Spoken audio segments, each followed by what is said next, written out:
Nuestro Padre y nuestro Dios, gracias por habernos traído con bien a este lugar. Gracias porque tenemos tu palabra, una guía segura en un mundo que parece andar sin rumbo.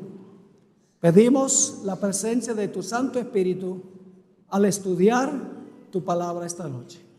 Que no regrese a ti vacía, sino que cause el impacto que tú quieres que cause. Te lo imploramos en el nombre de Jesús.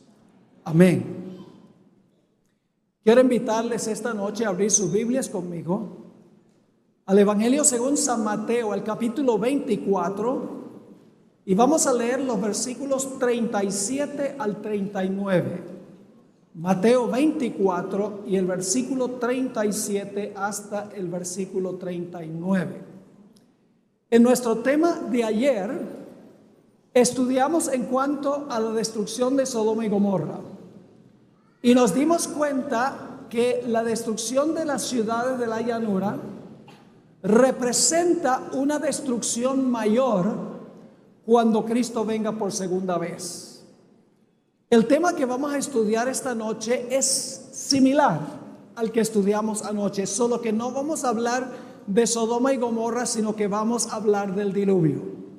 Leo empezando el versículo 37. Mas como en los días de Noé, así será la venida del Hijo del Hombre. Esa es tipología. Como fue allá, será en el futuro. Versículo 38.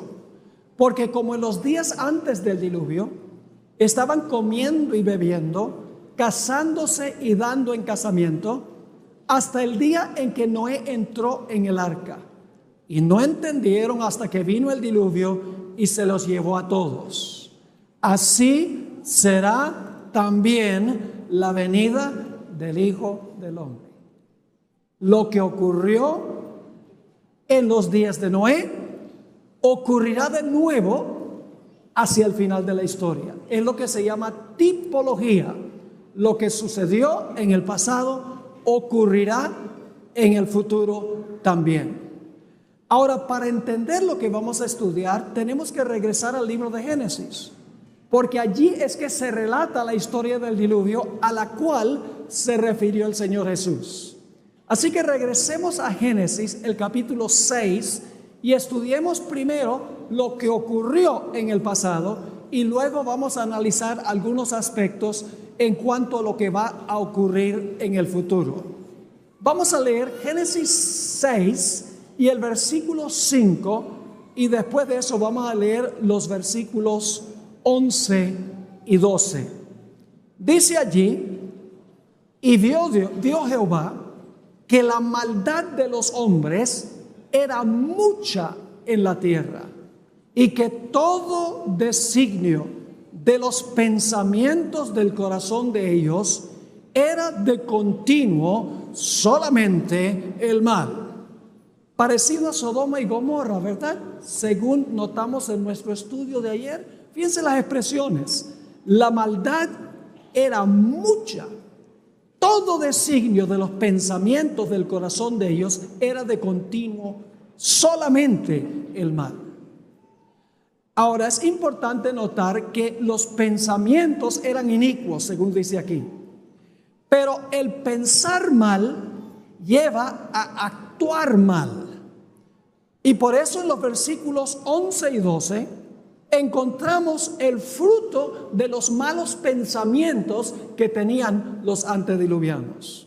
Dice allí en el versículo 11: y se corrompió la tierra delante de Dios, y estaba la tierra llena de violencia. Y miró Dios la tierra, y he aquí que estaba corrompida, porque toda carne había corrompido su camino sobre la tierra. Cuando la Biblia usa la palabra camino, simbólicamente está hablando de conducta, es decir, el diario caminar. Así que aquí dice: se corrompió la tierra delante de Dios, llena de violencia, estaba corrompida, repite de nuevo, toda carne había corrompido su camino o su conducta sobre la tierra. Ahora, la pregunta clave es, ¿cómo es que el mundo pudo llegar a esta condición en solo aproximadamente 1500 años desde la creación, cuando Dios creó un mundo absolutamente perfecto? Para contestar esta pregunta necesitamos ir a los 2 capítulos que aparecen antes del capítulo 6. En el capítulo 4 de Génesis encontramos la genealogía de Caín, es decir, la lista de descendientes de Caín. Esos son los impíos, porque Caín era malo, según 1 de Juan 3:12. Luego, en el capítulo 5 de Génesis, tenemos el linaje de Set, que es el linaje de los justos. Es decir, en el capítulo 4, el linaje de los impíos. En el capítulo 5, el linaje de los justos. Y luego tenemos en Génesis 6, lo que sucedió. Era el plan de Dios que los justos se mantuvieran separados de los injustos. Pero lamentablemente la Biblia dice que los justos empezaron a entremezclarse con los injustos. Noten Génesis 6, 1 y 2. Aconteció que cuando comenzaron los hombres a multiplicarse sobre la faz de la tierra y les nacieron hijas, viendo los hijos de Dios, que son los descendientes de Set, el linaje de los justos, viendo los hijos de Dios, que las hijas de los hombres, 3 mujeres inicuas se mencionan en el linaje de Caín, dice, vieron los hijos de Dios que las hijas de los hombres eran hermosas y tomaron para sí mujeres, escogiendo entre todas. La razón por la cual el mundo llegó a la condición en la cual estaba, donde había muy pocos justos, es porque los fieles de Dios se casaron y se relacionaron con las mujeres infieles del linaje de Caín. Por eso el apóstol Pablo dijo, no os unáis en yugo desigual con los incrédulos, porque últimamente lo que sucede no es que los incrédulos se vuelven crédulos, sino que los crédulos se vuelven incrédulos. Pero gracias a Dios había un remanente fiel en ese mundo. En contraste con los pecadores, Dios tenía un remanente. El remanente era muy pequeño, solamente 8 fieles, y todos eran miembros de la misma familia. No cabe duda que cuando vino el diluvio había millones de personas en el planeta Tierra, porque habían pasado 1656 años desde la creación, en un mundo a donde no había prácticamente enfermedad, en un mundo donde no había escasez de recursos naturales, en un mundo donde los hombres vivían hasta tener casi 1000 años. ¿Cuántos hijos puede tener un hombre de 1000 años? Bueno, 969 fue el que más vivió. Estoy redondeando el número. Te dicen, bueno, los hombres no tienen hijos, pero sí cooperan, ¿verdad que sí? Ahora, si los hombres vivían esa cantidad de tiempo, indudablemente las mujeres también eran muy longevas. Es decir, que en ese mundo no cabe duda que había millones de personas. Y sin embargo, la Biblia nos dice que solamente había 8 fieles. Y más específicamente dice que Dios halló a uno justo. A veces pensamos que las mayorías están con Dios. Decimos, oh, las iglesias grandes están. Dios está con las iglesias grandes, con la mucha gente. Pero si ustedes miran la historia de la Biblia, el remanente pequeño siempre ha estado del lado de Dios, no la mayoría. La mayoría generalmente está equivocada. Vamos a leer en cuanto a ese remanente fiel en Génesis 6, 9, y luego vamos a leer el capítulo 7 y el versículo 1. Génesis 6, 9 nos dice lo siguiente: estas son las generaciones de Noé. Noé, varón ¿qué? Justo, era ¿qué más? Perfecto en sus generaciones. Con Dios caminó Noé.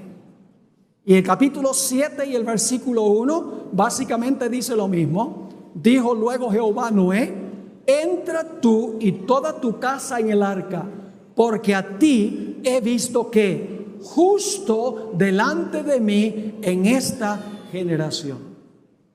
Así que el relato bíblico nos dice que había uno justo, y como la cabeza de la familia representaba a toda la familia, Noé y su familia estaban entre los justos. Así que por causa de la maldad de esa sociedad, donde habían disminuido los fieles hasta un pequeño remanente, Dios decidió que había llegado el momento de limpiar la tierra del pecado y de los pecadores. Pero antes que Dios destruyera el mundo y a los pecadores, Dios dio un periodo de oportunidad o de gracia. Génesis 6 y el versículo 3 nos dicen cuánto tiempo duró ese periodo que Dios estableció de oportunidad para salvarse.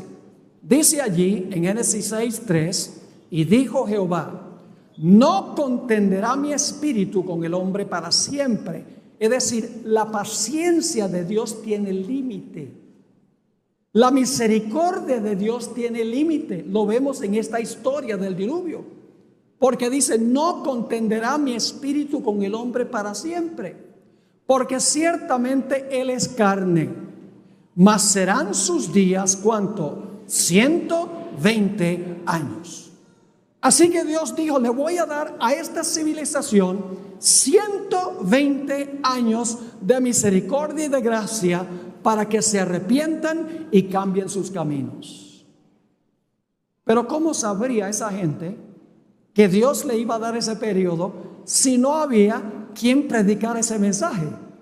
Así que Dios levantó a este hombre fiel, a Noé, para que predicara el mensaje a esa sociedad antediluviana. Ahora, en Génesis no dice que Noé predicó, pero vamos al Nuevo Testamento y allí sí dice que Dios llamó a Noé para predicar y amonestar al mundo. Segundo de Pedro, el capítulo 2 y el versículo 5, Segunda de Pedro 2 y el versículo 5 nos dice que Dios llamó a Noé para advertirle al mundo que Dios les daba 120 años de misericordia. Dice allí en 2 de Pedro 2:5: y si no perdonó al mundo antiguo, sino que guardó a Noé. ¿Y qué fue Noé? Pregonero. ¿Qué es un pregonero? Es un predicador, ¿verdad? Pregonero ¿de qué? De justicia, con otras 7 personas, trayendo el diluvio sobre el mundo de los impíos. Ahora, el mensaje también iba acompañado del poder del Espíritu Santo. Es decir, el mensaje de Noé no solamente fue un mensaje de él, el Espíritu Santo acompañó su mensaje. Y usted dice: ¿dónde dice eso? Volviendo otra vez a Génesis 6 y el versículo 3, Génesis 6 y el versículo 3: y dijo Jehová: no contenderá mi ¿qué? Mi espíritu con el hombre para siempre, porque ciertamente él es carne, mas serán sus días 120 años. Así que mientras Noé predicaba, el Espíritu Santo estaba impresionando los corazones de la gente que vivía en esa sociedad para que se arrepintieran y cambiaran sus caminos. El mensaje de Noé tuvo poder porque iba acompañado del poder del Espíritu Santo. Pero Noé no solamente predicó, sino que también construyó un arca. Mostró su fe por sus obras. Note lo que dice en Hebreos 11 y el versículo 7. Hebreos 11 y el versículo 7. Noé demostró que él tenía fe en lo que Dios le dijo, que iba a haber un diluvio, porque él implementó, fue a buscar los serruchos, fue a buscar los clavos para cortar la madera y construir el arca. Dice allí en Hebreos 11 y el versículo 7: Por la fe Noé, cuando fue advertido por Dios acerca de las cosas que aún no se veían, con temor, ¿qué hizo? Preparó el arca en que su casa se salvase, y por esa ¿qué? Por esa fe condenó al mundo y fue hecho heredero de la justicia que viene por la fe. ¿Qué clase de fe tenía Noé? Una fe que una fe que obra. Si Noé hubiera dicho, viene un diluvio, el mundo se va a llenar de agua, y la gente dice, ¿qué vamos a hacer? Y él dice, Dios proveerá. La gente como que no le hubiera creído mucho. Pero a pesar de que nunca había llovido, Noé predicó que iba a venir un diluvio y que iba a inundar toda la tierra. Ahora, permítame decirles algo en cuanto al mundo antes del diluvio. Nunca había llovido. En la creación, según Génesis 1:2, el planeta Tierra estaba completamente cubierto de agua antes de la creación. En Génesis 1:7 nos dice que Dios, el segundo día de la creación, tomó parte del agua que cubría el planeta y la colocó arriba para que la tierra fuera como un invernadero, y tomó parte del agua y la colocó debajo de la tierra. Se conoce como las ventanas del cielo y las fuentes del gran abismo. Ahora, ¿por qué colocó Dios esa capa de agua o de vapor encima de la tierra? Para que hubiese un clima uniforme. ¿Por qué colocó el agua debajo de la tierra? Para tener un sistema de riego automático. En Génesis, el capítulo 2 y el versículo 5 y 6 dice que a ciertas horas del día subía un vapor de la tierra que regaba la tierra. Es decir, la tierra no era regada por lluvia, la tierra era regada por un sistema de riego automático. En el diluvio, Dios no tuvo que inventar agua. Dios no tuvo que crear agua en el diluvio. Lo único que tuvo que hacer Dios es hacer caer el agua que estaba arriba y traer hacia arriba el agua que estaba abajo para inundar el planeta como había sido antes de la semana de la creación. Así que ustedes pueden imaginarse Noé. La gente pensaba que estaba loco, diciéndole a la gente, oigan, el mundo va a ser destruido por un diluvio. Y la gente dice, esa palabra no está en nuestro vocabulario. Esa palabra no está en el diccionario. ¿Qué significa? Significa que Dios va a llenar el mundo de agua como estaba antes de la creación. Dicen ellos, qué ridículo. Si nunca ha llovido. La forma en que se riega la tierra es que sube un vapor de la tierra. Noé, tú estás loco.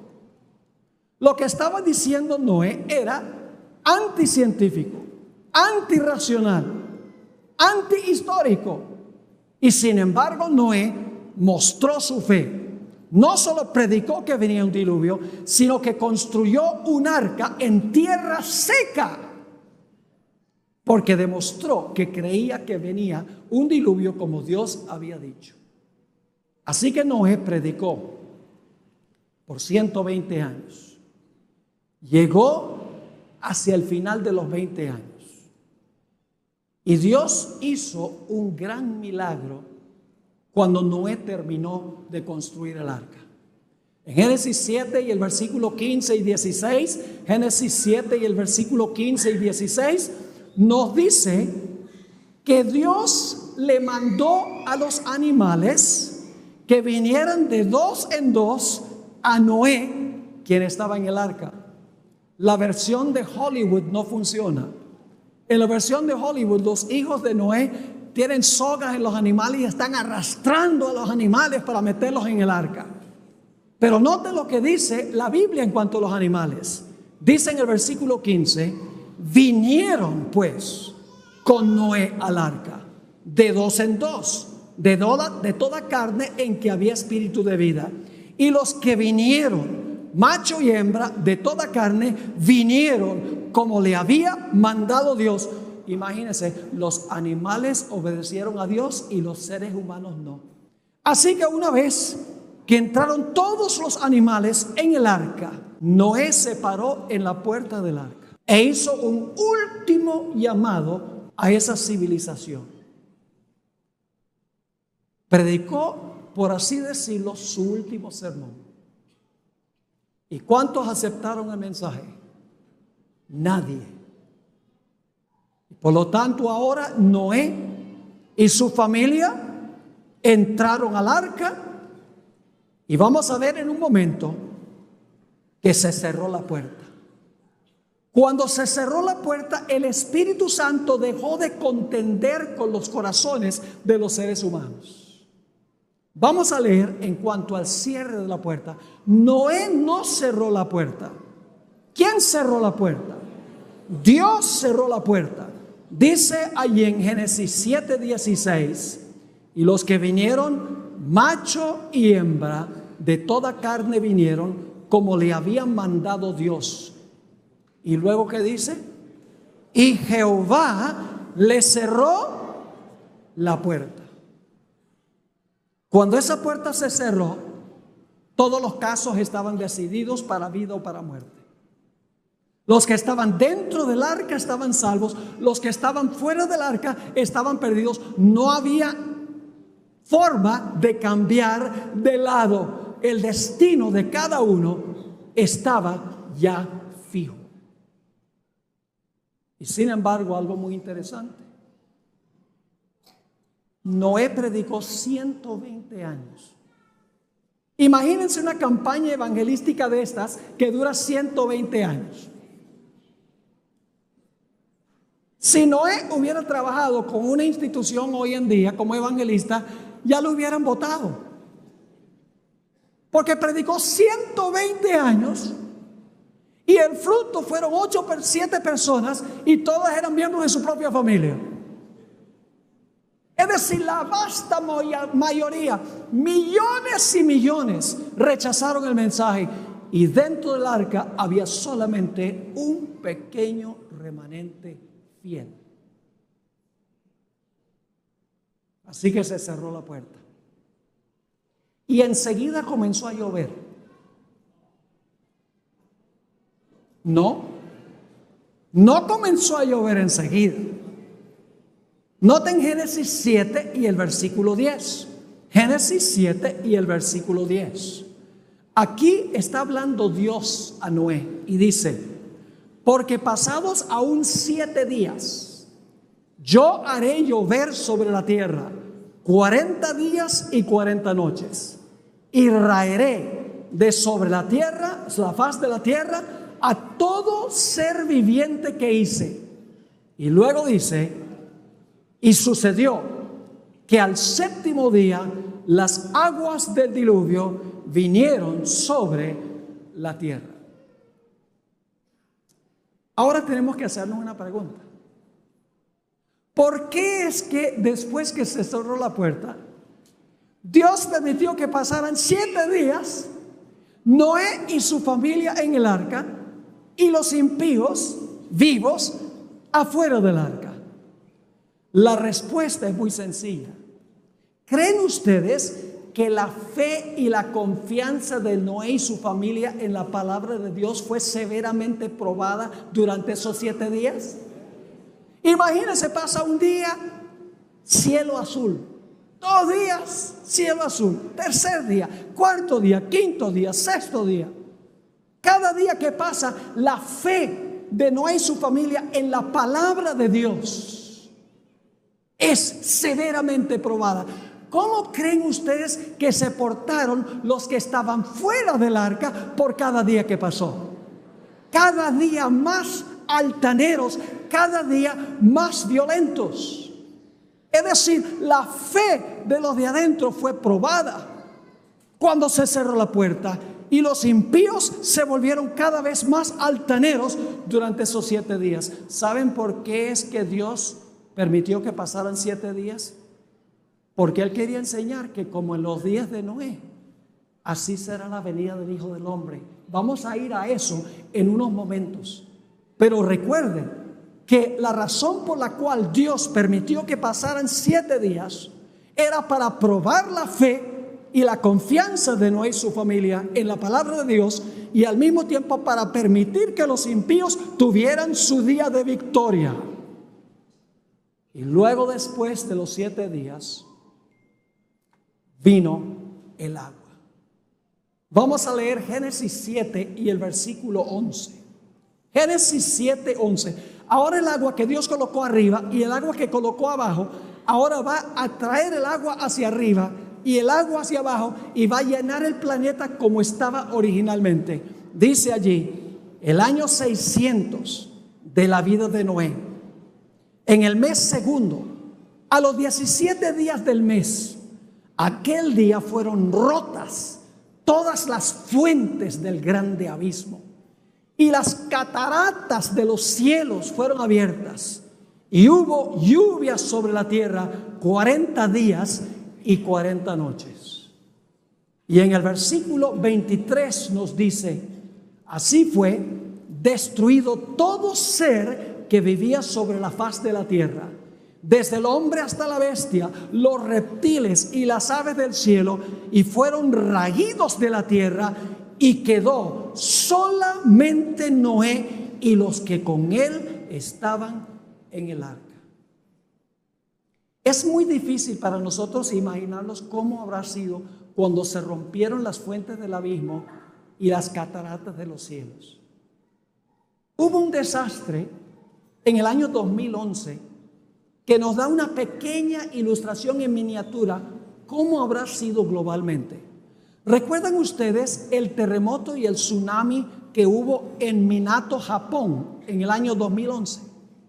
Recuerdo las imágenes por televisión, cómo la inmensa ola de agua del mar pasó por encima del muro de retención y se llevó todo lo que estaba por delante: carros, barcos, casas, personas y aún la planta nuclear que estaba en la orilla. Todo parecía ser una película para mí de Hollywood, parecía irreal. Pero esa calamidad no se compara nada con la calamidad del diluvio, porque el diluvio fue global. El diluvio fue un evento catastrófico, cataclísmico. ¿Saben ustedes que en el Antiguo Testamento hay 9 palabras que se traducen diluvio? En el Nuevo Testamento hay 3 palabras que se traducen diluvio, palabras distintas. Pero cuando se trata del diluvio en los días de Noé, se usa una palabra exclusivamente para ese diluvio en el Antiguo Testamento, la palabra Mabul, es decir, está en una categoría especial. Y en el Nuevo Testamento también se usa una palabra griega solo para el diluvio en los días de Noé, y es la palabra cataclismos, de donde viene nuestra palabra cataclismo. En un clásico libro sobre la historia de bíblica en los tiempos tempranos de la historia de este mundo, Patriarcas y Profetas, se describe así cómo fue el diluvio. El agua se veía caer de las nubes cual enormes cataratas. Yo no sé si ustedes han estado alguna vez en las cataratas de Iguazú. Eso hace un estruendo. Imagínense 1 millón de Iguazús y todavía no alcanza a llegar a lo que fue eso. Así que dice, el agua se veía caer de las nubes cual enormes cataratas. Los ríos se salieron de madre e inundaron los valles. Torrentes de aguas brotaban de la tierra con fuerza indescriptible, arrojando al aire a centenares de pies. La persona que está escribiendo en inglés, a centenares de pies, macizas rocas que al caer se sepultaban profundamente en el suelo, como el peñol. Sigue diciendo, a medida que la violencia de la tempestad aumentaba, árboles, edificios, rocas y tierra eran lanzados en todas direcciones. El terror de los hombres y los animales era indescriptible. Por encima del rugido de la tempestad podían escucharse los lamentos de un pueblo que había despreciado la autoridad de Dios. La gente se pregunta, ¿qué sucedió con Satanás en el diluvio? ¿Dónde estaba Satanás en el diluvio? Bueno, ¿Qué hizo el diluvio? Volvió a la tierra a la condición en la cual se encontraba antes de la creación, ¿verdad? Yo pregunto, en la segunda venida, ¿el mundo va a regresar a la condición en la cual se encontraba antes de la creación?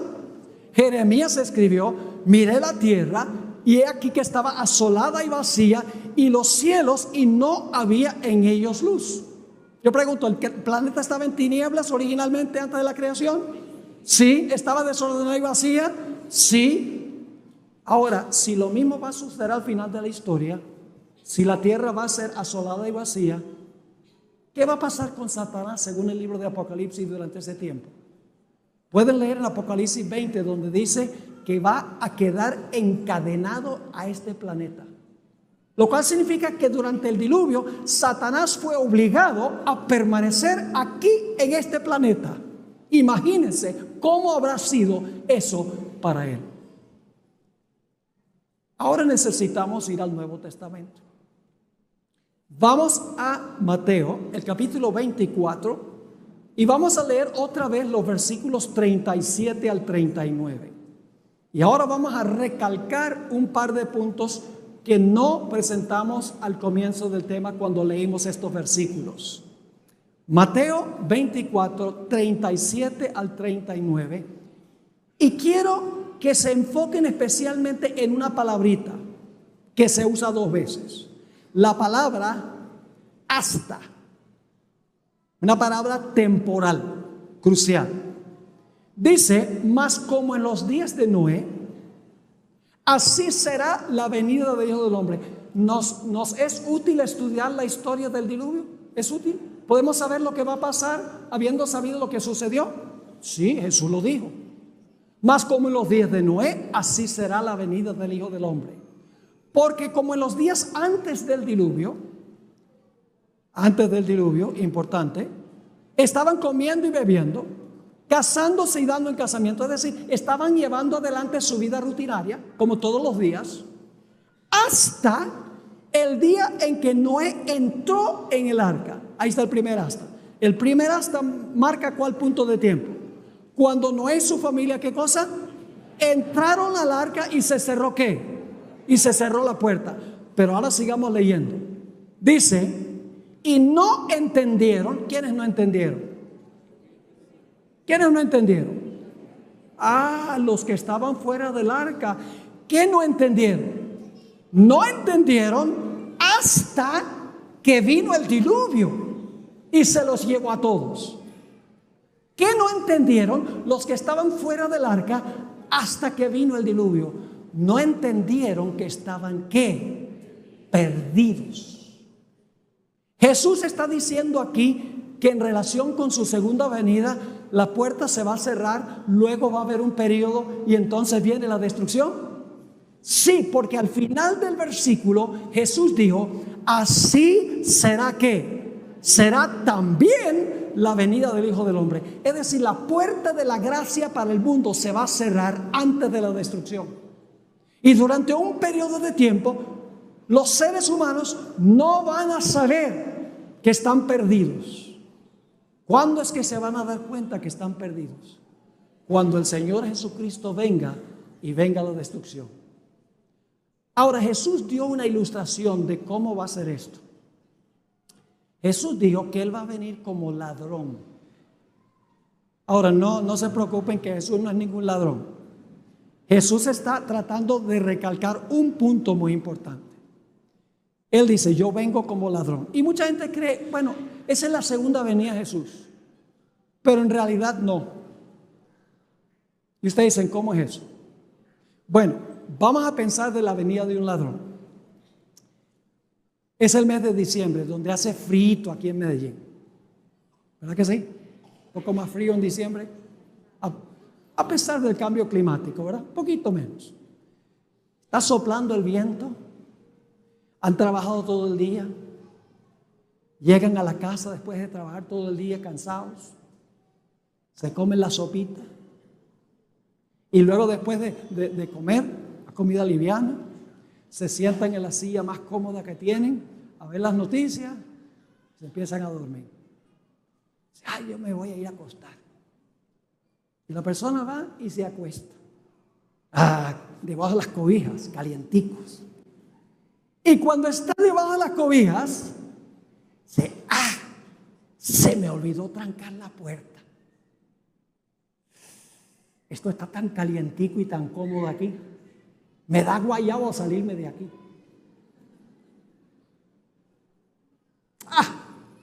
Yo llevo viviendo 25 años en esta casa y nunca ha venido el ladrón.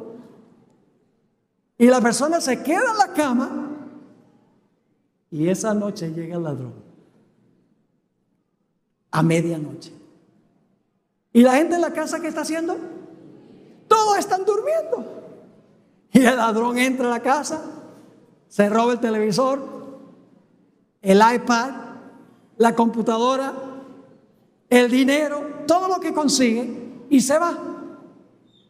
Los que están en la casa entendieron que llegó el ladrón. No entendieron que llegó el ladrón. ¿Por qué? Porque estaban dormidos. Por eso Jesús dijo, velad. Porque no saben cuándo la puerta se va a cerrar. ¿Cuándo es que la familia descubre que el ladrón vino? Descubren que el ladrón vino por la mañana cuando se despiertan, pero ya es demasiado tarde. ¿Están entendiendo lo que está diciendo Jesús? Es decir, la puerta de la gracia es la llegada del ladrón. Como se cerró la puerta antes del diluvio, se va a cerrar la puerta de la gracia para el mundo. Así como la fe de Noé y su familia fue severamente probada en una tribulación, de la misma manera el pueblo de Dios en la tierra pasará por lo que Jesús llamó como la gran tribulación. Y así como los impíos se volvieron cada vez más altaneros contra Noé y su familia, de la misma manera los impíos se van a volver altaneros contra el pueblo de Dios. No sabiendo los impíos que están perdidos, sino hasta que venga la destrucción. Ahora quiero compartir con ustedes un ejemplo que ustedes van a entender, no los súper jóvenes, sino los que estaban vivos en noviembre de 1985 y habían alcanzado la edad de la razón. Yo pregunto, ¿será posible que se va a cerrar la puerta de la gracia en la tierra y va a tomar a la gente por sorpresa? ¿Ustedes creen que va a tomar a la mayoría de la gente por sorpresa? Sí. Ahora escuchen. El miércoles 13 de noviembre de 1985, la ciudad de Armero quedó completamente sepultada, como ustedes saben, por una avalancha de barro causada por la erupción del volcán Nevado del Ruiz. Los habitantes de la ciudad, yo he visitado ese lugar y he hablado con personas que viven allí ahora. Los habitantes de la ciudad estaban confiados de que si hubiese una erupción del volcán, el barro seguiría el cauce del río que se mueve hacia el occidente de la ciudad. Pero no contaban con que una gigantesca piedra iba a desviar el cauce del río hacia la ciudad de Armero. En esa sola noche perecieron 22,000 personas. La pregunta clave es esta: ¿podría haberse evitado esta trágica pérdida de vidas? ¿Acaso no había señales de un desastre inminente? La respuesta es que sí hubo abundantes señales. ¿Por qué entonces la gente fue tomada por sorpresa si había señales? El día después del desastre, en el periódico El Espectador, apareció un artículo escrito por Rodolfo Rodríguez Calderón y el título del artículo era Un desastre anunciado. El artículo demuestra claramente que todos los habitantes de Armero podrían haber salvado sus vidas si tan solo hubieran prestado atención a las señales de un desastre anunciado. El problema es que la gente escogió ignorar las señales y las advertencias. ¿Cuáles eran las señales? Les comparto lo que decía este artículo el día después del desastre. 11 meses antes del desastre, la montaña había comenzado a echar humo. Debido al calor intenso, la capa suave de nieve que cubría la cima de la montaña se convirtió en una sólida masa de hielo. El nivel del agua de los ríos y las quebradas aumentó marcadamente debido a la cantidad de nieve que se estaba derritiendo. La fumarola de ceniza, que el primer día alcanzó 50 metros, luego aumentó 2 días después a 300 metros, el día antes del desastre había subido a una altura de 5.500 metros. El 11 de septiembre la tierra comenzó a temblar en una intensidad de 3 en la escala de Mercalli. En ciertas ocasiones los que sobrevivieron dijeron que podían escuchar el rugido de la montaña.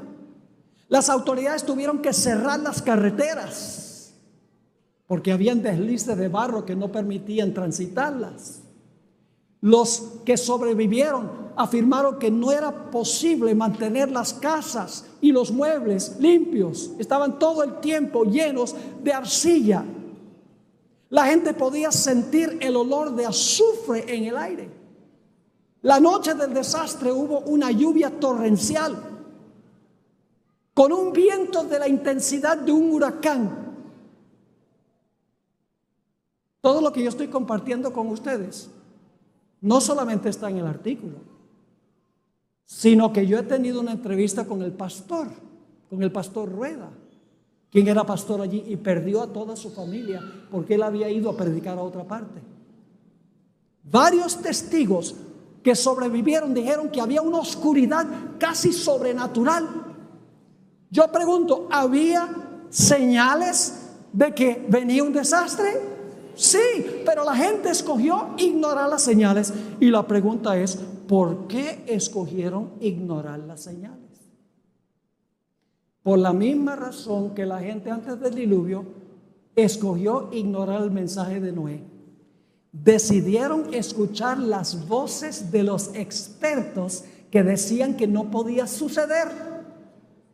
En el mismo artículo que yo les mencioné del Espectador, a las 7 de la noche, y no voy a mencionar los nombres, tengo los nombres de todos los personajes, pero no los voy a mencionar, el sacerdote de la ciudad anunció por radio: no hay razón para tener pánico, por favor conserven la calma.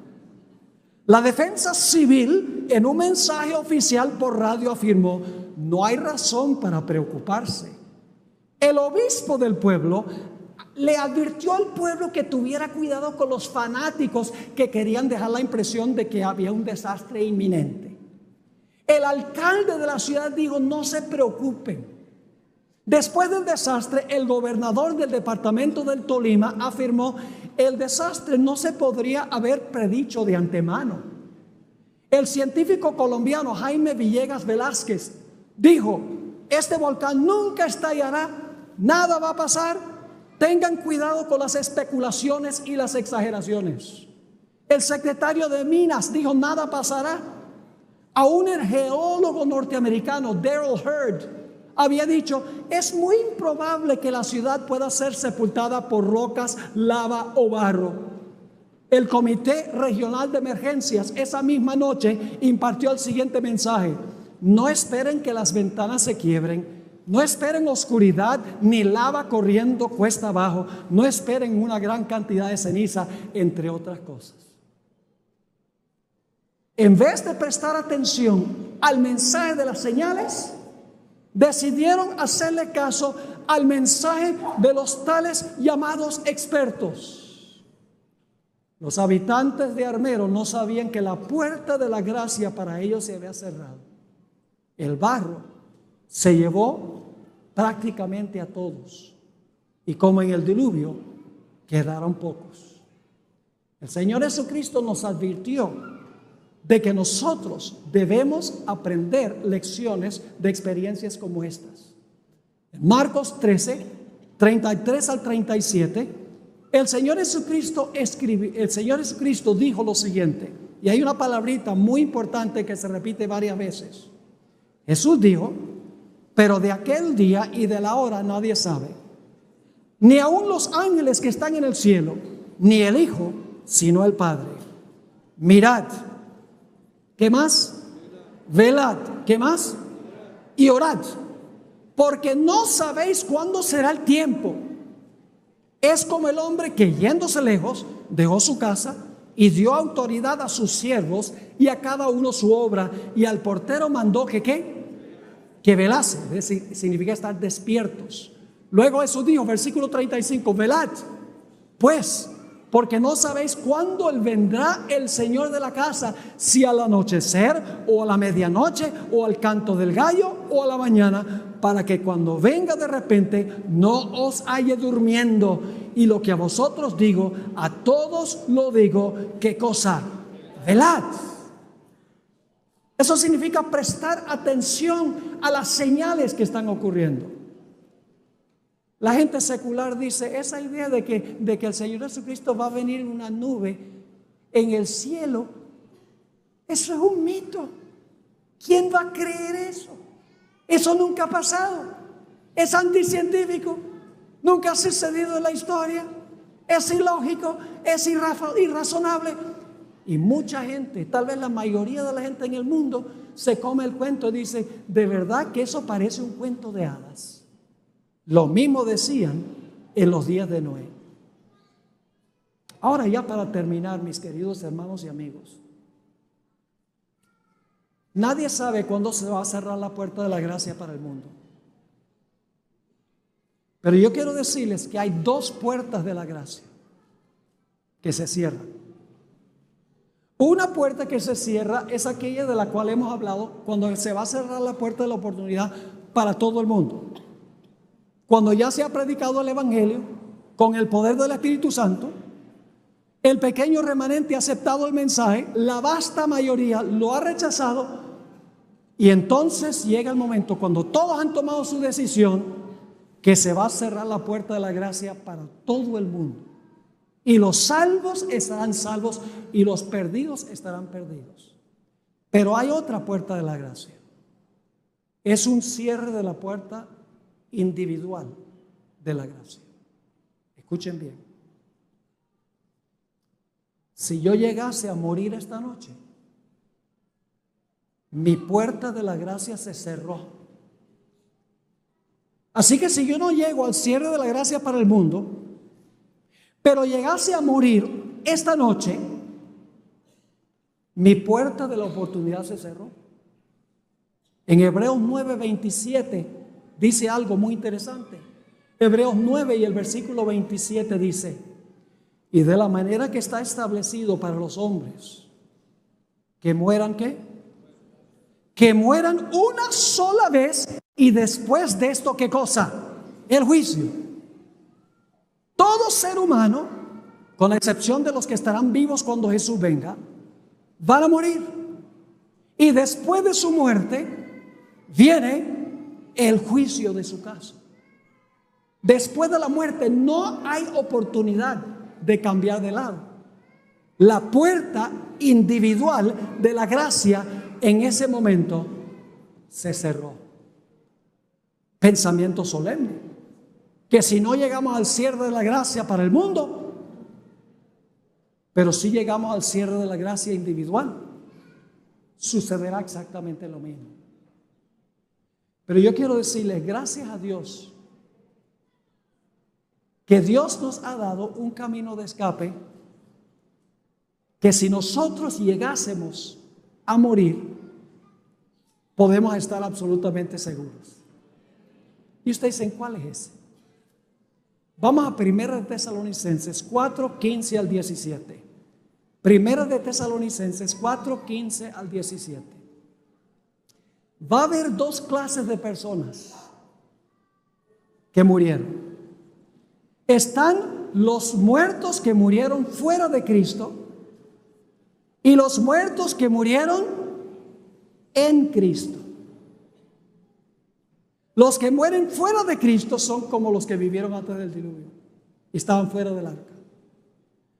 Fíjense lo que dice aquí en cuanto a la segunda venida. Por lo cual os decimos esto en palabra del Señor. que nosotros que vivimos, que habremos quedado hasta la venida del Señor, no precederemos a los que durmieron. Es decir, los que están vivos no van a ir al cielo antes que los que murieron en Cristo. Versículo 16. Porque el Señor mismo, ¿quién es el Señor mismo? Jesús, muy bien. Porque el Señor mismo, con voz de mando, con voz de arcángel y con trompeta de Dios, descenderá ¿de dónde? Del cielo. Y ahora escuchen esto. Y los muertos en Cristo resucitarán primero.